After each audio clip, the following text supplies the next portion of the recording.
Rajahmundry Christ tip సెంటర్లో ప్రతి ఆదివారం కొన్ని వేల మంది ప్రభువుని ఆరాధించడానికి వస్తుంటారు. నేను ఆయా సందర్భాల్లో కొంతమందితో మాట్లాడుతున్నప్పుడు వారి జీవిత సాక్ష్యాలు అడిగి తెలుసుకుంటాను. దేవుని అంగీకరించడం వల్ల, దేవుని మందిరానికి రావడం ద్వారా, వాక్య సత్యాలు వినడం ద్వారా మీ జీవితంలో ఎలాంటి మార్పులు వచ్చాయో చెప్పండి అని అడిగినప్పుడు కొంతమంది చెప్పే సాక్ష్యాలు చాలా ప్రభావవంతంగా ఉంటాయి.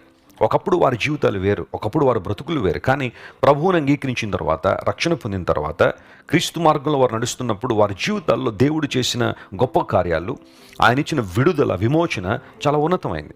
ఒకవేళ ఈరోజు నీవు కూడా ఏదైనా ఒక ఆపదలో చిక్కుకుని, ఆపత్కాలంలో నుండి అటు ఇటు పరిగెత్తి వారు సహాయం చేస్తారా, వీరు సహాయం చేస్తారని పరిగెడుతున్నావా? దేవుని వైపు చూడు ఒకసారి. ఆయన పాదాల దగ్గరికి వచ్చేసాయి. కృపాసింహాసనం దగ్గర మోకరిల్లిన ఏ వ్యక్తి కూడా నిరుత్సాహంతో తిరిగి వెళ్ళలేదు. Praise the lord. దేవుడు కృపగలవాడు. ఆయన తన కృపను సంపూర్ణంగా మన మీద కృమ్మరించే దేవుడు ఆయన.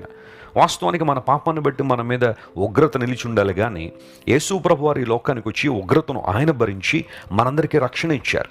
ఆయన మనలను రక్షణ పొందుటకే నియమించాడని బైబిల్లో రాయబడి. నీ దేవుడు నిన్ను విడిపించువాడు ఆయన.